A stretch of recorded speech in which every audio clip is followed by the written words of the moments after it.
Hello students, क्या हाल है आप सबका। आज इस लाइव सेशन में फिर आप सबका स्वागत है, वेलकम है आप सबका।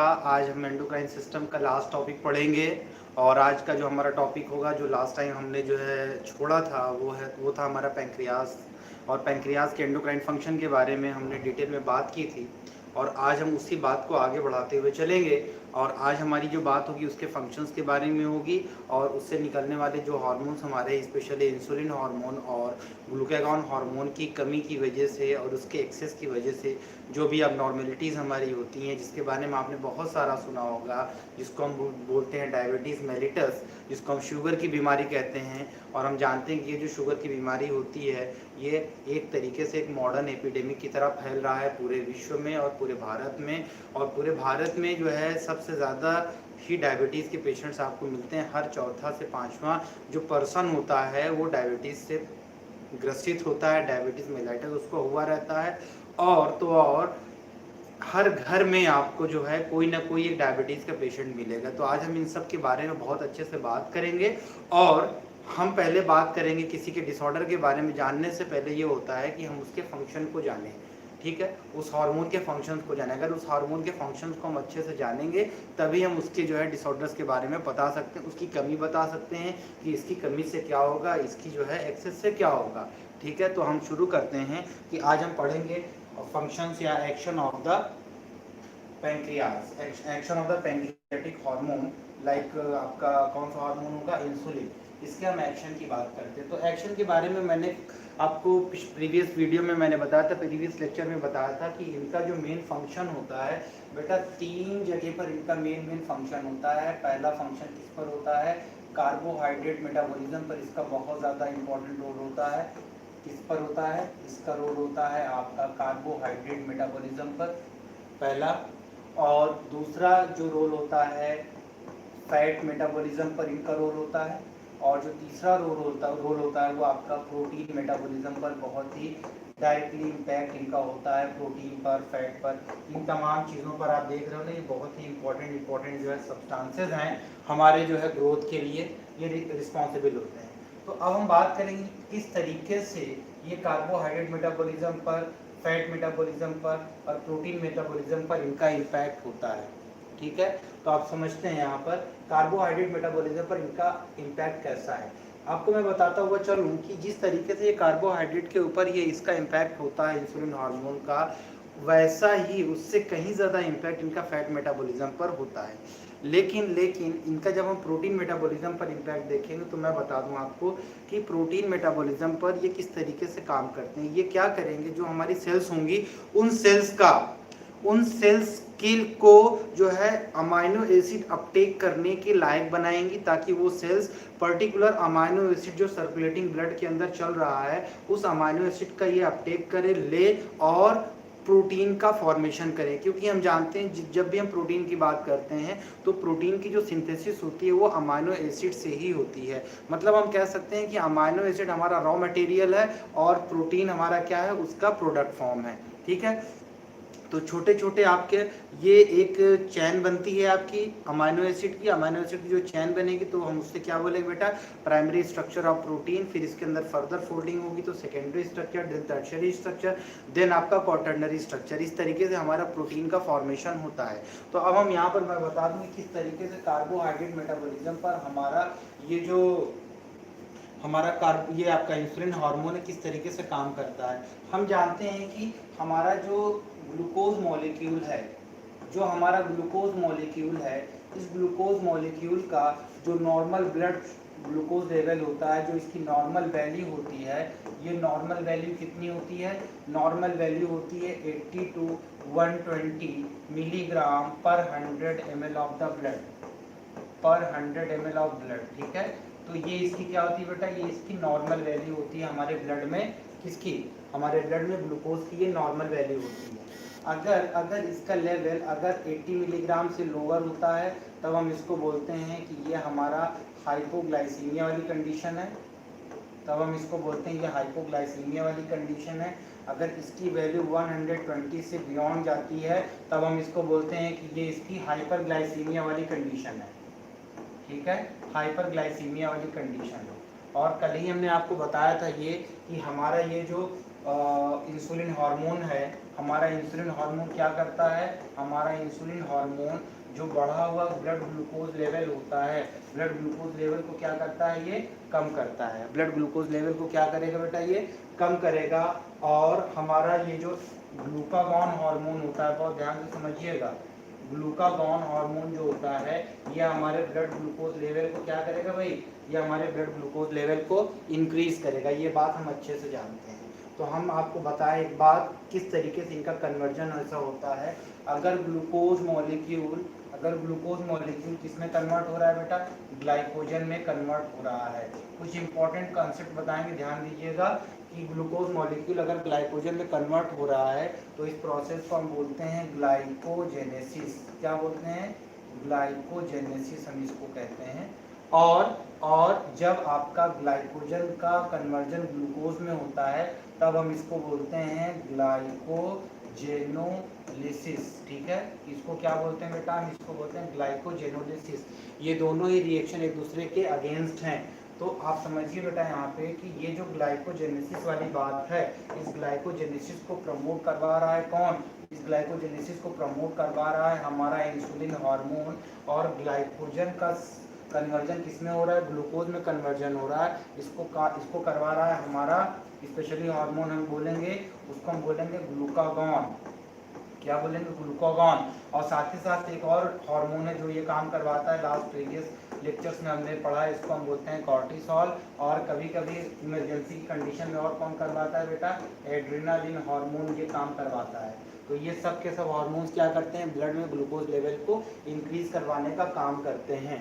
ठीक, तो अब यहाँ पर देखिए on the same metabolic function, same metabolic function क्या है बेटा, कार्बोहाइड्रेट मेटाबॉलिज्म है। सेम मेटाबॉलिक फंक्शन पर हमारा ये जो इंसुलिन हार्मोन है और ये ग्लूकागॉन हार्मोन है या कॉर्टिसोल या एड्रेनालिन, ये एक दूसरे के क्या है, अगेंस्ट काम कर रहे हैं। मतलब ये वाले ग्रुप का हार्मोन और ये वाला हार्मोन एक दूसरे के अगेंस्ट काम कर रहे हैं सेम मेटाबॉलिक फंक्शन पर। इसलिए इसको हम क्या बोलते हैं बेटा, इसलिए कहते हैं they are antagonist in action, they are antagonist in action. ये तो आपको समझ में आ गया कैसे हो गई ये हमारे एंटागोनिस्ट एक्शन वाले हार्मोन हो गए। ये बात आपको अच्छे से क्लियरली समझ में आ गई।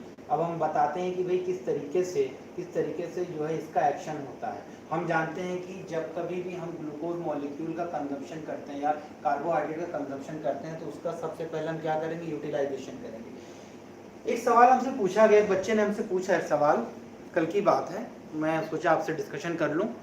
तो उसमें पूछा ये कि सर ग्लाइकोजन की जब हम सिंथेसिस करवा रहे हैं, हम जब ग्लाइकोजन बना रहे हैं तो इसको हम बोल रहे हैं कि ये है हमारा प्रोसेस ग्लाइकोजेनेसिस। ये प्रोसेस हमारा ग्लाइकोजेनेसिस का है। ठीक है, तो उसने कहा कि सर अगर हम ग्लूकोज बनाएंगे तो ग्लूकोज की सिंथेसिस को हम ग्लूकोजेनेसिस क्यों नहीं कहते, उसको हम ग्लूकोजेनेसिस क्यों नहीं कहते। ये बात उसने हमसे पूछी। कोई जितने लोग हम अभी वॉचिंग कर रहे हैं, लाइव हैं, वो हमें बताएंगे कि इसको हम ग्लूकोजेनेसिस क्यों नहीं कह रहे हैं। आप अपने चैट बॉक्स में लिख करके जल्दी बताइए, या कि हम इसको ग्लूकोजेनेसिस कह सकते हैं।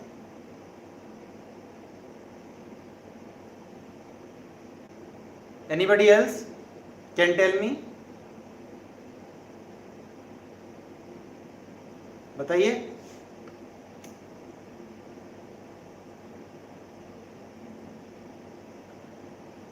No answer. देखो बेटा, ग्लूकोजेनेसिस इसको हम क्यों नहीं कह रहे हैं, इसके पीछे की वजह बड़ी इंपॉर्टेंट है। हम जानते हैं कि जितने भी हेट्रोट्रॉफिक एनिमल्स होते हैं या हेट्रोट्रॉफिक ऑर्गेनिजम्स होते हैं जो अपने खाने के लिए किसी दूसरे ऑर्गेनिज्म या दूसरे के ऊपर डिपेंडेंट होते हैं, लाइक हम प्लांट्स के ऊपर फुल्ली डिपेंडेंट हैं, हम अपने प्लांट्स के ऊपर डिपेंडेंट हैं अपने खाने के लिए। तो जो भी ग्रीन प्लांट्स हैं, जो भी हमारे ग्रीन प्लांट्स हैं, हम अच्छे से जानते हैं ये ग्रीन प्लांट्स जो है ग्लूकोज का फॉर्मेशन करते हैं। और ये जो ग्लूकोज का फॉर्मेशन होता है, ये जिस प्रोसेस के थ्रू ग्लूकोज का फॉर्मेशन होता है उसको हम बोलते हैं बेटा फोटोसिंथेसिस। उसको हम क्या बोलते हैं, फोटोसिंथेसिस। तो फोटोसिंथेसिस के दौरान in the presence of sunlight and water with the combination with carbon dioxide there will be photosynthesis reaction takes place and the glucose will be formed and oxygen will also form in the by product, ठीक है। By product के form में हमारा oxygen भी बनता है। तो यहाँ पर फोटोसिंथेसिस के दौरान आपका ग्लूकोज का फॉर्मेशन हो रहा है और हमारी आपकी बॉडी में ग्लूकोज बनता नहीं है। हम ग्लूकोज को क्या करते हैं, कंज्यूम करते हैं in the form of starch and various aspect से, ठीक है। हम ग्लूकोज की सिंथेसिस नहीं करते हैं, तो ग्लूकोज की सिंथेसिस नहीं करते हैं, इसलिए ये क्या है हमारा यहाँ पर ग्लूकोजेनेसिस कहना पॉसिबल नहीं है, ठीक है। तो ग्लूकोज के फॉर्मेशन को ग्लूकोजेनेसिस हम नहीं कहेंगे, लेकिन हाँ ग्लाइकोजेनेसिस हम कहेंगे। क्यों? क्योंकि ग्लाइकोजन क्या है, ग्लाइकोजन हमारा एक टाइप का पॉलीसैकेराइड है। ग्लूकोज का मोनोमर इसके साथ जुड़ा हुआ होता है, ढेर सारे मोनोमर्स ग्लूकोज के जुड़े हुए होते हैं, इसलिए ढेर सारे मोनोमर के जुड़ने से जो बन रहा है उसको हम क्या बोल रहे हैं बेटा, ग्लाइकोजन कह रहे हैं। अब हम आपको बताते हैं किस तरीके से यहाँ पर इसकी एक्शन होता है, ठीक है। तो हमने बताया कि हमारा ये जो इंसुलिन हार्मोन है, इंसुलिन हार्मोन आपके ब्लड ग्लूकोज लेवल को क्या करता है बेटा, डिक्रीज करता है। कैसे ये करेगा इसको हम देखते हैं। नॉर्मली हम जानते हैं कि ये हमारा ब्लड वेसल है बेटा, समझना, ध्यान से समझना। ये हमारा क्या है, ये हमारा ब्लड वेसल है, ये हमारा ब्लड वेसल है। इस ब्लड वेसल्स के अंदर हम बताएं कि आपका जो ब्लड ग्लूकोज लेवल है वो ज्यादा है, यहाँ पर ग्लूकोज का मॉलिक्यूल क्या है बेटा, ज्यादा है। अब इस ग्लूकोज के मॉलिक्यूल को सबसे पहले हम क्या करेंगे, सबसे पहले हम इसको यूटिलाइज करवाएंगे, इसका इस्तेमाल करेंगे। जैसा कि मैंने बताया था कि आपके पास पैसा होगा तो सबसे पहले आप उसको अपनी ज़रूरत के लिए इस्तेमाल करेंगे। और ये आपका एक लीवर है, लीवर के अंदर ये सेल हम मान लेते हैं कि ये आपके लीवर का हिपेटोसाइट सेल है। कौन सा सेल है, हिपेटोसाइट सेल है। And by the action of insulin hormone, by the action of insulin hormone, ये इंसुलिन हार्मोन के एक्शन से क्या होगा, इंसुलिन हार्मोन के एक्शन से हमारा जो ग्लूकोज मॉलिक्यूल है, ग्लूकोज मॉलिक्यूल जो है ट्रांसफर होगा कहाँ पर, हमारे लीवर के हिपेटोसाइट सेल्स में। और यहाँ पर जो काम करेगा हार्मोन, वो काम हमारा करेगा इंसुलिन। और ग्लूकोज को ट्रांसपोर्ट करवाने वाला जो प्रोटीन होगा उसको हम ग्लूकोज ट्रांसपोर्टर 4 प्रोटीन कहेंगे। क्या कहेंगे भाई, उसको हम बोलेंगे ग्लूकोज ट्रांसपोर्टर 4। ये आपकी एनसीईआरटी में दिया हुआ है बायोमोलिक्यूल्स में, ठीक है। ग्लूकोज ट्रांसपोर्टर 4 प्रोटीन होता है, ये इसको ले जाने का काम करेगा। अब आप देखिए ग्लूकोज इधर से इधर ट्रांसफर हो रहा है, तो लेकिन यहाँ पर जब ग्लूकोज का कंसंट्रेशन बढ़ेगा तो इसको रिवर्स आने के चांसेस बढ़ जाएंगे। इसीलिए जो पहला स्टेप होता है, हम ग्लूकोज को यूटिलाइजेशन के दौरान ग्लूकोज को ग्लूकोज 6 फॉस्फेट में कन्वर्ट कर लेते हैं, ग्लूकोज को ग्लूकोज 6 फॉस्फेट में कन्वर्ट कर लेते हैं। उसके बाद हम जानते हैं कि ग्लूकोज 6 फॉस्फेट का कन्वर्जन जब हो रहा है तो ये हम किस स्टेप पर चले गए बेटा, ये हम चले गए ग्लाइकोलिसिस के फर्स्ट स्टेप पर चले गए। और हम ये जानते हैं कि जो ग्लाइकोलिसिस होता है सेलुलर रेस्पिरेशन का, स्पेशली एरोबिक और एनारोबिक रेस्पिरेशन का क्या है, ये पहला स्टेप होता है। और ग्लूकोज के कंप्लीट ऑक्सीडेशन से ही हमें क्या मिलती है, हमें एनर्जी मिलती है, ठीक है। अब आप देखिए हो क्या रहा है, ये ग्लूकोज 6 फॉस्फेट का यूटिलाइजेशन होगा और पहला प्रोडक्ट बनेगा क्या बेटा, पायरुविक एसिड बनेगा। क्या बना, ये पायरुविक एसिड बना। और ये पायरुविक एसिड फाइनली किस में जाता है, फाइनली जाएगा आपके, कन्वर्ट होगा एसिटिल कोएंजाइम ए में, एसिटिल कोएंजाइम ए में ये कन्वर्ट हुआ। और एसिटिल कोएंजाइम ए से ये कहाँ गया बेटा, ये ट्राई कार्बोक्सिलिक एसिड साइकिल में गया, जिसको हम क्रेब्स साइकिल कहते हैं। क्रेब्स साइकिल में जाने के बाद ये जाएगा आपके इलेक्ट्रॉन ट्रांसपोर्ट चैन में और फाइनली हमें 36 to 38 एटीपी का फॉर्मेशन होगा, 36 to 38 एटीपी का फॉर्मेशन होगा। और हम ये अच्छे से जानते हैं कि हमें उतनी ही एटीपी मिलेगी जितने हमारी सेल में एडीपी मॉलिक्यूल अवेलेबल होगा, ठीक है। मान लीजिए कि जितना एडीपी है, जितना एडीपी मॉलिक्यूल है, हमको उतनी ही एटीपी मिलेगी, ना उससे कम मिलेगी ना उससे ज़्यादा मिलेगी, in spite of that glucose का अमाउंट हमारे पास अवेलेबल या प्लेंटी अमाउंट में हो, ठीक है। तो ये तो इसका यूटिलाइजेशन हो गया। अब मान लेते हैं कि इसके बाद भी हमारे पास जो है ग्लूकोज का जो अमाउंट है वो अभी भी ज़्यादा है, ग्लूकोज का अमाउंट अभी भी ज़्यादा है, इसके बाद भी ग्लूकोज हमारे पास अवेलेबल है, तब इस ग्लूकोज का हम क्या करते हैं बेटा, स्टोरेज करना शुरू करते हैं। और ग्लूकोज का ये जो स्टोरेज होता है ये दो जगह पर होता है। प्राइमरीली हमारा लीवर के अंदर ग्लाइकोजन के फॉर्म में स्टोर होगा, फिर हमारे मसल्स के अंदर स्टोर होगा। और इन दोनों में स्टोरेज कंप्लीट होने के बाद भी अगर ग्लूकोज का मॉलिक्यूल हमारे पास है, तब इसका स्टोरेज कहाँ पर होगा बेटा, फैट के फॉर्म में होगा, हमारे एडिपोसाइट्स में या एडिपोज टिश्यूज में। ठीक है, तो आप देखिए इधर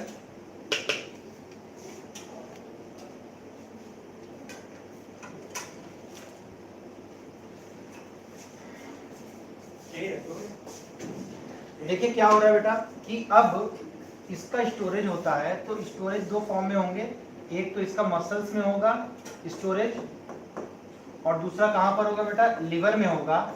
और लिवर के अंदर मैं बताऊं कि टोटल अमाउंट का 5% स्टोरेज जो है हमारे लिवर में होता है, और मसल्स के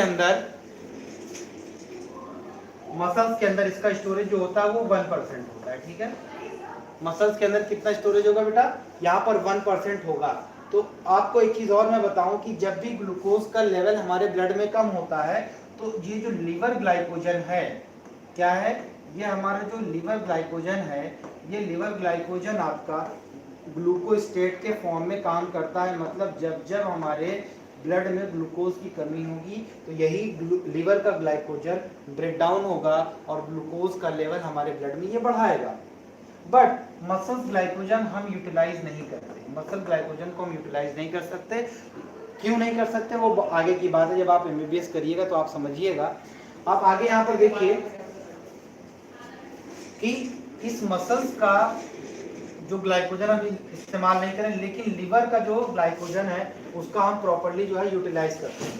ठीक है, अब इसके बाद देखिए कि लिवर का जो ग्लाइकोजन हमने स्टोर कर लिया, मसल में जो है ग्लाइकोजन को हमने स्टोर कर लिया, अगर अभी भी ग्लूकोज का अमाउंट हमारे ब्लड में ज़्यादा है तो क्या होगा, क्योंकि हम जानते हैं, एक चीज़ आप समझिएगा कि इसकी ग्लूकोज की जो रीनल थ्रेशोल्ड वैल्यू होती है, ग्लूकोज की जो रीनल थ्रेशोल्ड वैल्यू होती है वो होती है 180 मिलीग्राम। कितनी होती है, 180 मिलीग्राम इसकी ग्लूकोज की रीनल थ्रेशोल्ड वैल्यू होती है। अगर इसका अमाउंट बियॉन्ड द 180 जाएगा, इसकी वैल्यू बियॉन्ड द 180 जाएगी तो क्या होगा कि ये ग्लूकोज जो है हमारे यूरिन के अंदर अपीयर होना शुरू हो जाएगा, ये हम जानते हैं। ठीक है, लेकिन अभी भी ग्लूकोज अगर ज़्यादा है तो हो क्या रहा है कि अब ये ग्लूकोज मॉलिक्यूल का कन्वर्जन जो होगा वो कहाँ पर होगा, वो फैट के फॉर्म में होगा, फैटी एसिड में जाकर के ये, या एडिपोसाइट्स में जाकर के ये स्टोर होगा। किस तरीके से, मान लीजिए कि ये हमारा क्या है, ये हमारा है एडिपोसाइट्स। ठीक है, ये हमारा है एडिपोसाइट। इस एडिपोसाइट के अंदर बहुत ही इंपॉर्टेंट हार्मोन या एंजाइम होता है जिसको हम बोलते हैं hormone sensitive lipase.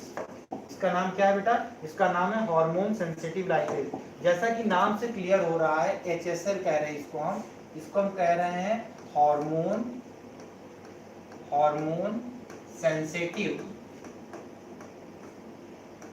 Sensitive lipase. ठीक है, तो यहाँ पर वर्ड आया लाइपेज। लाइपेज का मतलब ही होता है लिपिड को डाइजेस्ट करने वाला एंजाइम। ठीक है, लिपिड को डाइजेस्ट करने वाला एंजाइम यानी कि फैट को डाइजेस्ट करने वाला एंजाइम। तो मैं बता रहा हूँ इंसुलिन के फंक्शन को। इंसुलिन के फंक्शन में क्या होता है, एक्स्ट्रा अमाउंट ऑफ ग्लूकोज जो होगा ये आपका किस में जाएगा बेटा, ये आपका पाइरुविक एसिड बना, एसिटिल कोएंजाइम ए बना, और हम जानते हैं ये जो एसिटिल कोएंजाइम ए है, आपने रेस्पिरेशन अगर पढ़ा हो तो आपको पता होगा, एक आपका एम्फीबोलिक पाथवे होता है। एम्फी का मतलब बोथ, मतलब ऐसा पाथवे जिससे दो रास्ते निकल रहे हों। ठीक है, तो ये आपका है एम्फीबोलिक पाथवे। तो इस एम्फीबोलिक पाथवे से ये इसका जो है कन्वर्जन यहाँ पर होता है आपके किसमें, ये जाएगा एडिपोसाइट्स में, और एडिपोसाइट्स में जाने के बाद ये आपका फैटी एसिड प्लस ग्लिसरॉल के साथ मिल करके ये क्या बना लेगा बेटा, ये बना लेगा फैट। अब आप समझिए इस बात को, बहुत इंपॉर्टेंट, कि बहुत ज़्यादा हम खाना खा रहे हैं, बहुत ज़्यादा हम ग्लूकोज का कंजम्पशन कर रहे हैं और हम कोई फिजिकल एक्सरसाइज नहीं कर रहे हैं, तो क्या होगा कि वो बहुत ज़्यादा ग्लूकोज अमाउंट का यूटिलाइजेशन होने के बाद, स्टोरेज होने के बाद क्या होगा, फैट के फॉर्म में स्टोरेज हो जाएगा। तो कोई चिकन मटन खाने से मोटा नहीं होता, बहुत ज़्यादा कार्बोहाइड्रेट लेने से इंसान क्या होता है, मोटा होता है। और यही यूनिवर्सल ट्रूथ है। तो इस मिथ से आप बाहर निकलिए कि हम चिकन खाएंगे, मटन खाएंगे तो हमें जो है हम बहुत हेल्दी हो जाएंगे, मोटे हो जाएंगे, तो ऐसा कुछ नहीं है। क्यों? क्योंकि उससे क्या मिलेगा, हमें एक्स्ट्रा अमाउंट में प्रोटीन मिलेगा, ना कि कार्बोहाइड्रेट मिलेगा। तो जितने भी फैटी लोग आप देखोगे वो सब कैसे होंगे बेटा, उसके अंदर कार्बोहाइड्रेट का कंजम्पशन ज्यादा होता है और वो कार्बोहाइड्रेट जो होता है वो फाइनली किसमें जाता है, फैट में कन्वर्ट होता है। और इसको कन्वर्जन करवाने वाला कौन है, वो है हमारा इंसुलिन हार्मोन। मतलब इसका फैट पे जो है डायरेक्टली जो है रोल आप देख रहे हो। और यहाँ पर हार्मोन सेंसिटिव लाइपेज एंजाइम जो है, जो आपका हार्मोन सेंसिटिव लाइपेज एंजाइम है, ये क्या करता है, इंसुलिन जो है इस हार्मोन सेंसिटिव लाइपेज एंजाइम को क्या करेगा, इसके एक्शन को इनहिबिट करता है। ठीक है, इसके एक्शन को इनहिबिट करता है। तो इस पॉइंट को आप यहाँ पर अपनी कॉपी पर मेंशन कर लीजिएगा कि insulin inhibits the activity of hormone sensitive lipase enzyme। ठीक है, तो ये बात आपको अच्छे से क्लियरली समझ में आ गई। ठीक, तो हमने क्या समझा, हमने ये सीखा कि in the presence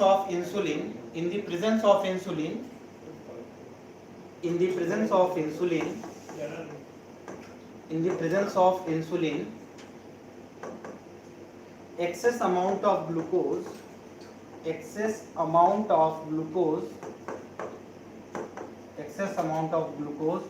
get stored in the form of glycogen and fat।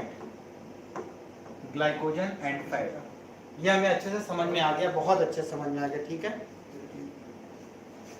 और फंक्शन आपको मैंने बताया था लास्ट टाइम कि इंसुलिन हार्मोन जो होता है,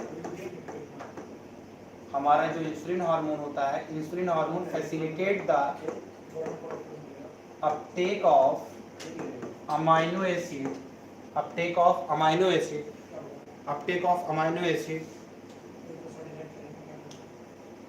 by the intestine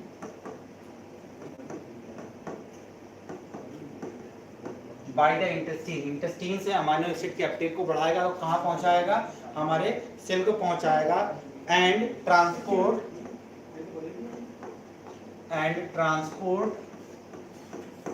to cell for the formation of for the protein synthesis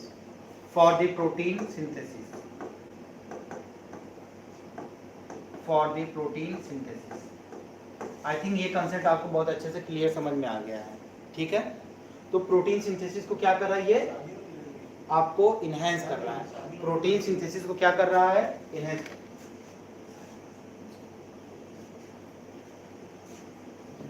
ठीक है, ये प्रोटीन सिंथेसिस को इंक्रीज करे। इसका मतलब ये हुआ कि आपका इंसुलिन हार्मोन और आपका ग्रोथ हार्मोन और आपका थायरॉक्सिन हार्मोन, ये ग्रोथ को प्रमोट कर रहे हैं एक साथ मिलकर।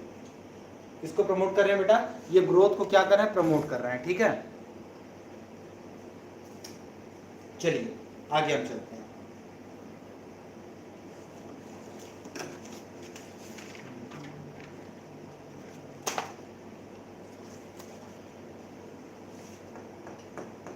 इसके अब इंसुलिन के डिसऑर्डर समझते हैं, डिसऑर्डर्स ऑफ इंसुलिन।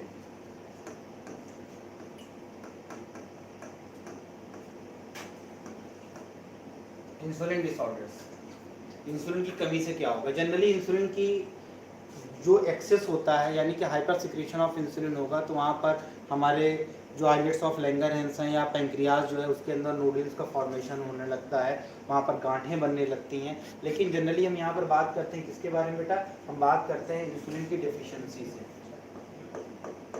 हम बात करते हैं इंसुलिन डेफिशिएंसी की, यानी कि इंसुलिन का सिक्रीशन कितना होगा, इंसुलिन का सिक्रीशन यहाँ पर कम होगा। ठीक है, इंसुलिन का जब सिक्रीशन कम होगा तो क्या होगा, इंसुलिन के सिक्रीशन से जो डिसीज कॉज होती है उस डिसीज को हम बोलते हैं बेटा डायबिटीज मेलिटस। इस डिसीज को हम बोलते हैं डायबिटीज मेलिटस। और ये जो डायबिटीज मेलिटस है इसको कंसीडर किया जाता है बेटा मॉडर्न एपिडेमिक। जैसा कि शुरू की क्लास में ही हमने बताया कि ये इस वक्त हर घर में आपको एक डायबिटीज का पेशेंट दिखाई पड़ेगा। हर चौथा से पांचवा आदमी किससे जो है परेशान है, वो डायबिटीज से परेशान है। ठीक है, तो हम डायबिटीज को कैसे काउंट करते हैं, डायबिटीज को कैसे मेजर करते हैं, तो मैं बता दूं आपको कि हम ब्लड ग्लूकोज लेवल को मेजर करते हैं हमारे वेनस ब्लड में। ठीक है, वीनस ब्लड में 1 वीक अपार्ट मतलब एक हफ्ते के अकेजन में हम क्या करेंगे बेटा, एक तो नाश्ते से पहले और एक नाश्ते के बाद, before the breakfast and after the breakfast हम ब्लड ग्लूकोज को मेजर करेंगे। हम अपने वीनस ब्लड में जो नाश्ते से पहले करते हैं उसको हम फास्टिंग कहते हैं, उसको हम क्या बोलते हैं बेटा, फास्टिंग कहते हैं। और जो नाश्ते के बाद बोलते हैं उसको हम क्या बोलते हैं बेटा, पीपी कहते हैं, या इसको हम बोलते हैं पोस्ट प्रेंडियल। क्या बोलते हैं, पोस्ट प्रेंडियल।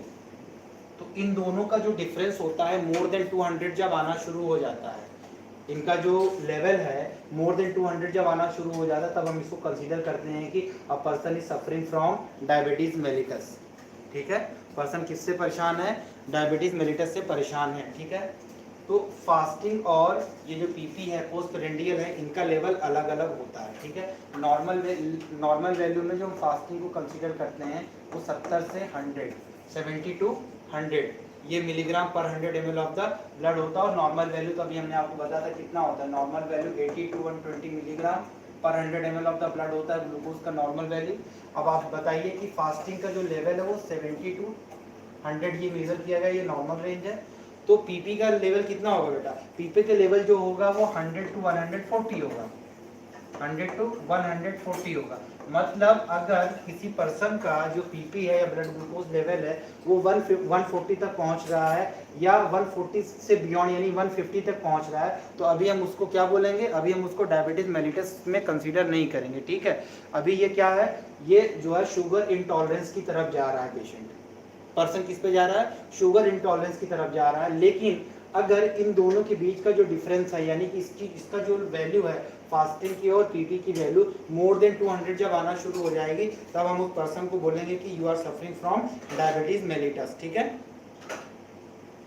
तो इनकी वैल्यू कितनी होनी चाहिए बेटा, इनकी वैल्यू होनी चाहिए मोर देन 200 मिलीग्राम, तब इस पर्सन को हम क्या बोलेंगे, you are suffering from diabetes mellitus. अब होगा क्या, अब इसमें होगा क्या, आगे देखिए, बहुत ही इंपॉर्टेंट कंसेप्ट है। अगर इंसुलिन की डेफिशिएंसी होगी, अगर इंसुलिन की क्या होगी बेटा, डेफिशिएंसी होगी। जब इंसुलिन की डेफिशिएंसी होगी तो ये जो हमारा सर्कुलेटिंग ब्लड है, ये जो हमारा सर्कुलेटिंग ब्लड है, इस सर्कुलेटिंग ब्लड में जो ग्लूकोज का अमाउंट है वो ग्लूकोज का अमाउंट क्या होगा, ज्यादा होगा, ग्लूकोज का अमाउंट क्या होगा, ज्यादा होगा। हम जानते हैं कि जब ग्लूकोज का अमाउंट, अगर हम इसको सल्यूट कंसीडर करें, तो जब सल्यूट का अमाउंट ज्यादा होता है,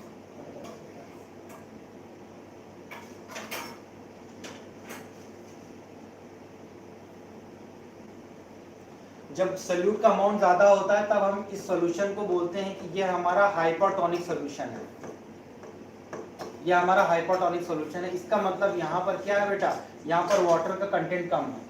अब जब वाटर का कंटेंट कम है, ये जनरल हमारा रूल है कि जब वाटर का कंटेंट जहाँ पर कम होगा वहां पर, जहाँ पर वाटर ज्यादा है वहां से लोअर की तरफ आएगा, मतलब higher concentration to lower concentration की तरफ मूवमेंट होगा वाटर का।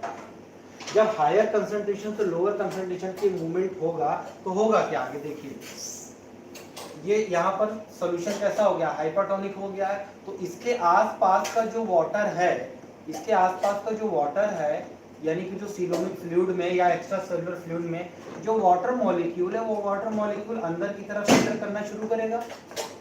जब अंदर की तरफ एंटर करना शुरू करेगा तो होगा क्या कि अब हमारे जो ब्लड का वॉल्यूम है, ब्लड का वॉल्यूम वो इंक्रीज कर जाएगा।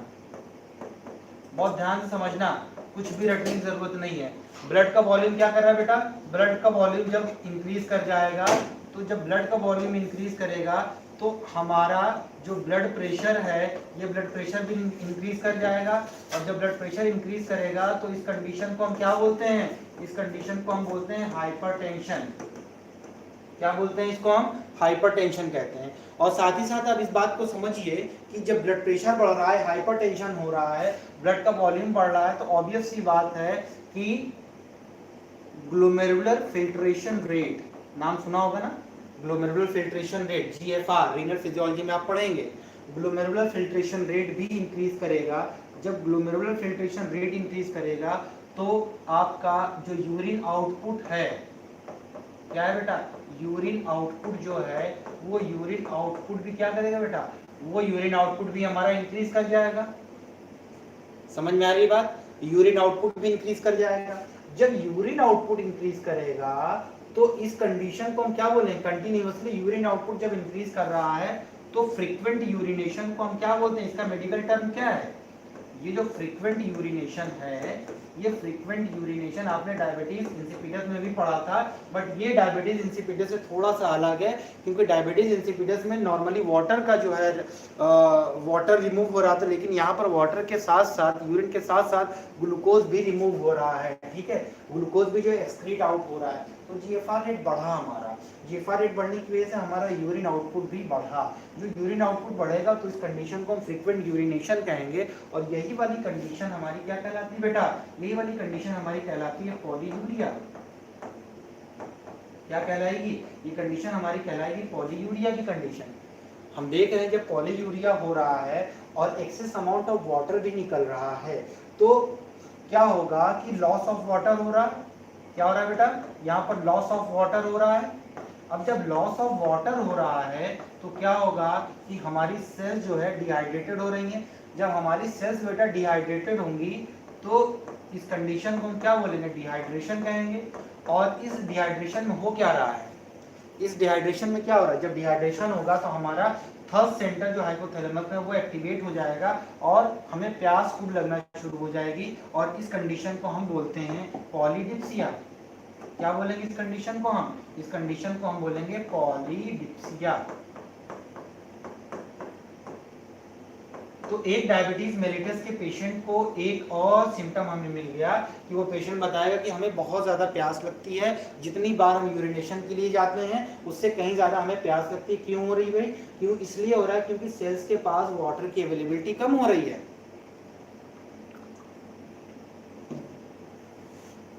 और देखिए, अब जब ग्लूकोज का एक्यूमुलेशन हमारे ब्लड में ज़्यादा हो रहा है तो हमारी सेल्स को ग्लूकोज नहीं मिल रहा है। जब सेल्स को ग्लूकोज नहीं मिल रहा है तो सेल्स को हमें एटीपी भी नहीं मिल रही है। जब सेल्स को हमारी एटीपी भी नहीं मिल रही है तो क्या होगा, हमारा सेल्स जो है एक स्टिमुलस प्रोवाइड करेगा कि भाई हमें ज़्यादा से ज़्यादा खाना दीजिए, मतलब हमें एटीपी चाहिए। और एटीपी का एक वाहिद और इकलौता सोर्स होता है वो ग्लूकोज का है, ऑक्सीडेशन। ग्लूकोज का जब ऑक्सीडेशन होगा किसके थ्रू, एसिटिल कोएंजाइम ए के थ्रू, यानी कि एसिटिल कोएंजाइम ए के थ्रू ऑक्सीडेशन होगा जब, तो क्या मिलेगा हमें, एटीपी कंप्लीट मिलेगा। तो उस वक्त क्या होगा कि हमारा हंगर सेंटर भी क्या होगा भाई, एक्टिवेट हो जाएगा और हमें बहुत ज़्यादा भूख भी लगेगी, और उस कंडीशन को हम बोलेंगे बेटा पॉलीफेजिया। क्या बोलेंगे उसको हम, पॉलीफेजिया। उस कंडीशन में क्या बोलेंगे, पॉलीफेजिया। ठीक है, और दूसरा इंपॉर्टेंट पॉइंट आप यहाँ पर देखिएगा, ग्लूकोज जो है हमारे यूरिन के अंदर अपीयर होना शुरू हो जाएगा। ठीक है, यानी यहाँ पर हम कह सकते हैं glucose appear in the urine, glucose appear in urine. अगर ग्लूकोज का अपीयरेंस हमारे यूरिन के अंदर बढ़ेगा तो इस कंडीशन को हम क्या बोलेंगे बेटा, बोलो, ग्लाइकोसूरिया। इस कंडीशन को हम बोलेंगे ग्लाइकोसूरिया। ठीक है, अब एक चीज और समझिएगा कि अमाइनो एसिड अपटेक नहीं हो रहा है, अमाइनो एसिड अपटेक नहीं हो रहा है इंटेस्टाइन से, और सेल्स को ट्रांसपोर्ट नहीं हो रहा अमाइनो एसिड, जिसकी वजह से प्रोटीन का फॉर्मेशन नहीं होगा। और जब प्रोटीन का फॉर्मेशन नहीं होगा तो उस वक्त हमारी मसल्स जो है वीक होना शुरू हो जाएंगी, और मसल्स के वीकनेस को हम बोलते हैं एस्थीनिया। मसल्स के वीकनेस को हम क्या बोलते हैं भाई, मसल्स की वीकनेस को हम कहते हैं एस्थीनिया। ठीक है, तो मसल्स हमारी यहाँ पर क्या हो गई भाई, मसल्स हमारी वीक हो गई। तो आपको सिम्टम्स यहाँ पर अच्छे अच्छे से दिख रहे होंगे। कौन कौन से सिम्टम आपने देखे? सिम्टम आपने देखा कि एक है आपका पॉलीयूरिया, ये पहला सिम्टम आता है। दूसरा सिम्टम आता है पॉलीडिप्सिया, तीसरा सिम्टम आता है पॉलीफेजिया, चौथा सिम्टम आता है ग्लाइकोसूरिया और पांचवा सिम्टम आता है क्या? एस्थीनिया, यानी कि पर्सन वीक होता चला जाएगा।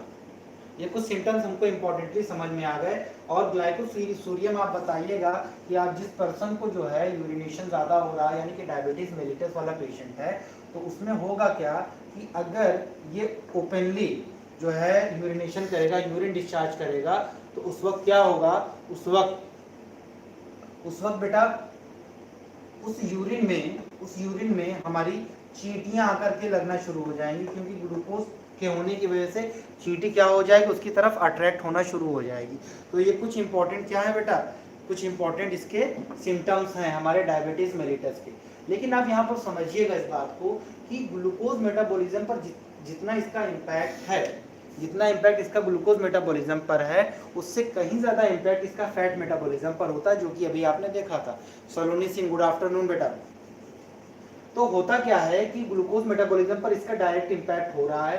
हालांकि ग्लूकोज मेटाबॉलिज्म के साथ साथ आपका फैट मेटाबॉलिज्म पर भी इसका क्या हो रहा है बेटा? डायरेक्ट इम्पैक्ट हो रहा है। और इसके साथ साथ क्या क्या हो सकता है आगे देखिए, और क्या क्या मेडिकल टर्मिनेशन आ सकते हैं इसमें, मेडिकल जो है कंडीशन इसमें देखने को मिल सकती है। हालांकि ये बात आपको अच्छे समझ में आ गई होगी, जो ये हमने फ्लो डायग्राम बनाया हुआ है, फ्लो चार्ट बनाया हुआ है, ये कंप्लीट डायबिटीज मेलिटस के बारे में बता रहा है। लेकिन आगे हम क्या बताने जा रहे हैं उसको समझिए। देखिए इधर, ये कंडीशन डेंजरस है, ये कंडीशन डेंजरस है, लेकिन जो अब हम बात बताने वाले हैं वो ज्यादा डेंजरस है। समझिए इस बात को। गोविंद चौधरी, गुड आफ्टरनून बेटा, क्या हाल है आप सबका? बढ़िया।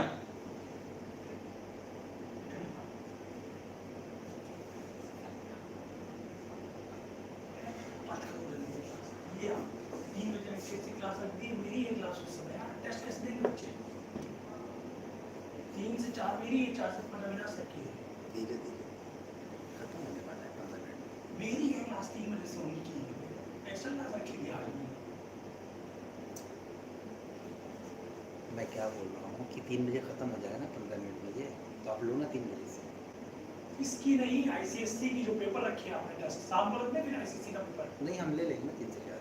अरे तो वो बच्चों का क्लास है, भी मेरा मैं क्लास नहीं ले रहा हूँ क्योंकि एक्स्ट्रा कैसे ले लोगे? तो आप पढ़ाओगे, मैं देखता हूँ, मैं क्लास स्टार्ट कर देता हूँ, जल्दी छोड़ दूंगा कुछ पहले।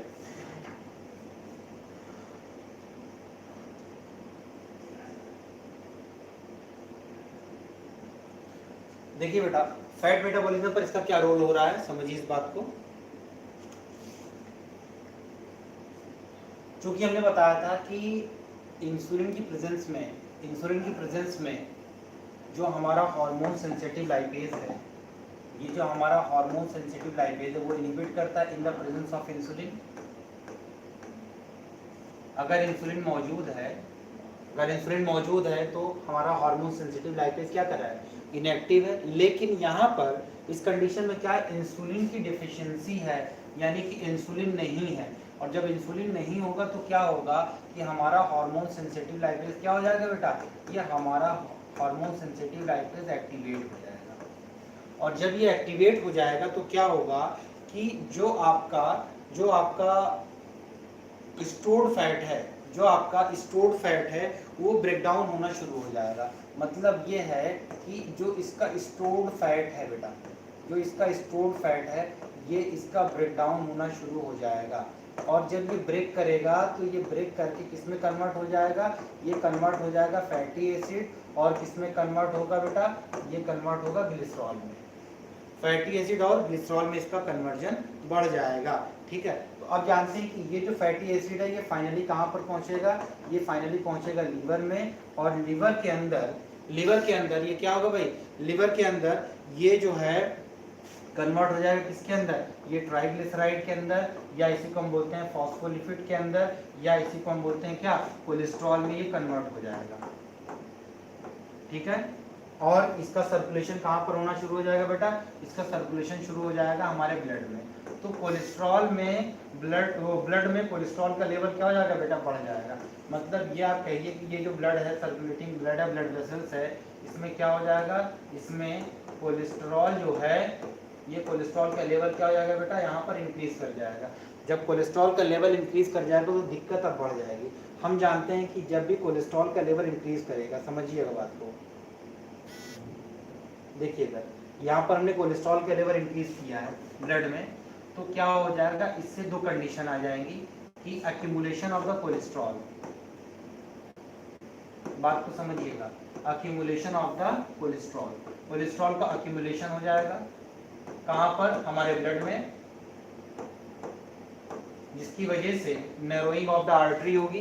क्या होगी बेटा, इसे नैरोइंग ऑफ द आर्टरी होगी, और इस कंडीशन को हम क्या बोलेंगे बेटा, अथीरोस्क्लेरोसिस। इस कंडीशन को हम बोलेंगे अथीरोस्क्लेरोसिस। क्या बोलेंगे, अथीरोस्क्लेरोसिस। और इस अथीरोस्क्लेरोसिस से दो चीजें हो सकती हैं, कोरोनरी आर्टरी डिसीज इसको हम बोल सकते हैं, या सेरेब्रोवास्कुलर एक्सीडेंट, या इसी का दूसरा नाम होता है स्ट्रोक। क्या कहेंगे इसको हम, स्ट्रोक। और इम्पोर्टेंटली समझिएगा, इस एथेरोस्क्लेरोसिस से या ये कोरोनरी आर्टरी डिसीज या सेरेब्रोवास्कुलर एक्सीडेंट की वजह से, कामिनी शर्मा गुड आफ्टरनून, तो क्या होगा बेटा, इसकी वजह से डेथ कॉज हो सकती है। और आप देख रहे हैं कि अभी इससे पहले जो हमने बताया था कि पॉलीडिप्सिया बताया था, पॉलीफेजिया बताया था, एस्थीनिया बताया था, ग्लाइकोसूरिया बताया था, वो सारी कंडीशन बहुत ही ज़्यादा डेंजरस हैं। बट उससे क्या हो रहा है बेटा, उससे डेथ नहीं हो रही है। लेकिन डेथ किसकी वजह से होगी, डेथ होगी अथीरोस्क्लेरोसिस की वजह से। डेथ हो रही है फैट मेटाबॉलिज्म का डिस्टर्ब होने की वजह से हो रही है। बात को समझिए आप, ठीक है। यहाँ पर it is the most common cause of the death of the diabetes mellitus patient. Diabetic patient का सबसे जो है कॉमन कॉज होता है डेथ का, ठीक है। It is a common cause of death, common cause of death, common cause of death. ये डेथ का क्या है बेटा, ये डेथ का एक कॉमन कॉज है, ठीक। तो ये पॉइंट आपको अच्छे से समझ में आ गया। एथेरोस्क्लेरोसिस में क्या, देखिए दो तरीके से हमारी आर्टरी नैरो होती हैं। एक तो नॉर्मली जनरली क्या होता है कि जो ट्यूनिका मीडिया होती है बहुत ज़्यादा क्या हो जाती है बेटा, टाइट हो जाती है, जिसकी वजह से इलास्टिसिटी लूज हो जाती है हमारी ब्लड की, हमारी ब्लड वेसल्स की, जिसको हम क्या बोलते हैं, आर्टेरियोस्क्लेरोसिस। बट कोलेस्ट्रॉल का जब डिपोजिशन होता है, कोलेस्ट्रॉल के डिपोजिशन में इस कंडीशन को हम बोलते हैं बेटा अथीरोस्क्लेरोसिस। यहाँ पर भी क्या होता है, यहाँ पर भी जो इलास्टिसिटी होती है, ये इलास्टिसिटी क्या होती है बेटा, डिक्रीज कर जाती है। ब्लड वेसल्स की जो इलास्टिसिटी होती है वो डिक्रीज कर जाती है, ठीक है। Elasticity of the arteries will decrease in the case of atherosclerosis, ठीक है।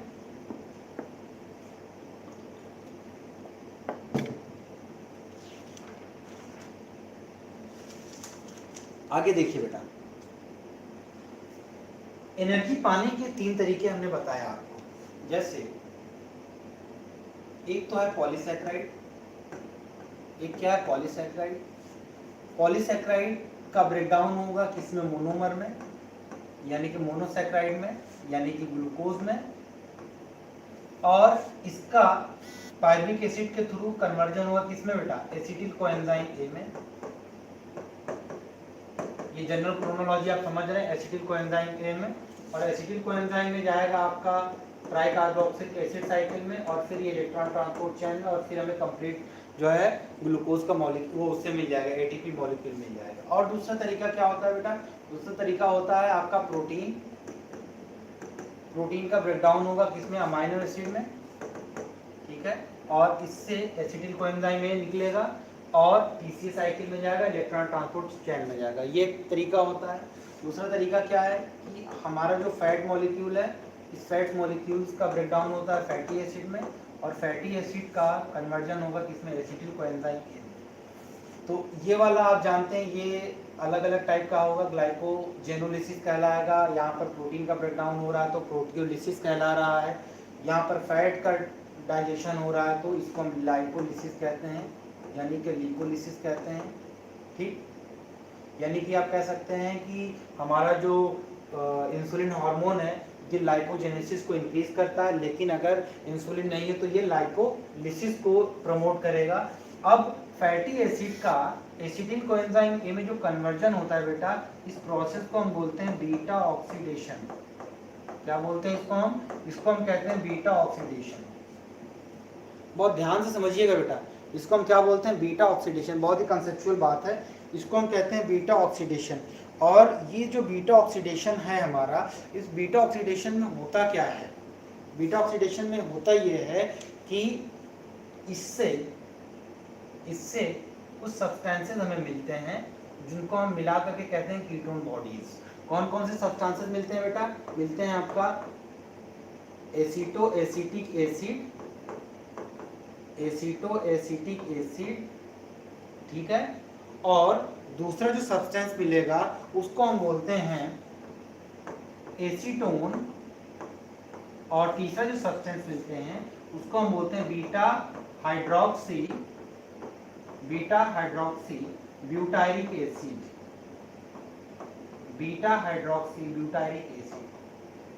इन तीनों सब्सटेंसेस को मिला करके हम बोलते हैं कीटोन बॉडीज।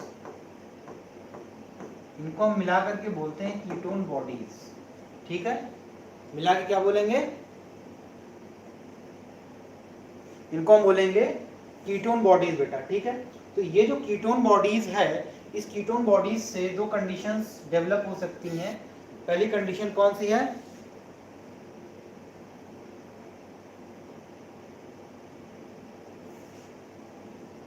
इसको हम बोलते हैं आपका मेटाबॉलिक एसिडोसिस,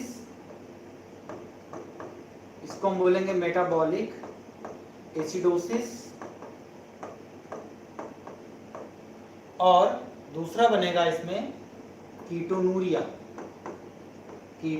मतलब कीटोन बॉडीज का यूरिन के अंदर अपीयर होना कहलाता है कीटोनूरिया, ठीक है। और बड़ा ही पंजेंट स्मेल होती है यूरिन की, और साथ ही साथ कीटोन ब्रेथ यानी एसीटोन ब्रेथ, जब पर्सन सांस लेगा उसके सांस लेने में भी अजीब सी बदबू आएगी, महक आएगी, ठीक है। और ये जो आपका बीटा ऑक्सीडेशन हो रहा है बेटा, ये बीटा ऑक्सीडेशन आपके माइटोकॉन्ड्रिया में ही होता है, इस बात को आप याद रखिएगा। तो आपने ये बात अच्छे से देख ली कि इसकी कमी से क्या क्या हो रहा है बेटा। ये जो आपका सिस्टम पूरा चलता है, ये पूरा का पूरा, श्वेता यादव सर आप क्या पढ़ा रहे हैं, मैं पढ़ा रहा हूँ बेटा पैंक्रियाज का जो एंडोक्राइन फंक्शन है, उसमें जो इंसुलिन हार्मोन है, उस इंसुलिन हार्मोन की डेफिशिएंसी के बारे में मैं बता रहा हूँ, ठीक है। तो आप देखिए यहाँ पर सेल बायोलॉजी, आपका मेटाबॉलिज्म और आपका एंडोक्राइन सिस्टम सब मिलकर के एक साथ काम कर रहा है, ठीक है।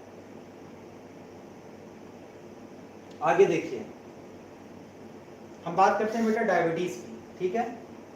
डायबिटीज की आप देखिए बात करते हैं हम। डायबिटीज मेलाइटस जो होता है, डायबिटीज के बारे में सुना है ना श्वेता यादव, आपने डायबिटीज के बारे में तो सुना है ना। अगर आप डायबिटीज के बारे में थोड़ा बहुत जानते होंगे तो ये लेक्चर आपको अच्छे से समझ में आएगा बेटा। ये जो डायबिटीज मेलाइटस है, डायबिटीज मेलाइटस आपका दो टाइप का होता है, ठीक है। डायबिटीज मेलाइटस जो है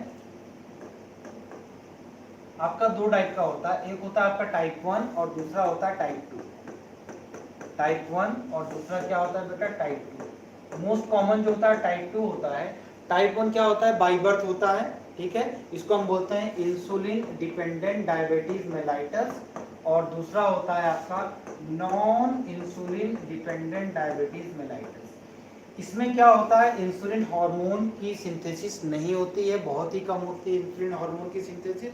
और ये जो जनरली होता है, या हमारा क्या होता है बेटा, ऑटो इम्यून होता है, यानी कि हमारा जो बीटा सेल्स ऑफ लैंगरहैंस है, जो हमारा बीटा सेल्स ऑफ लैंगरहैंस है वो डिस्ट्रॉय हो जाता है।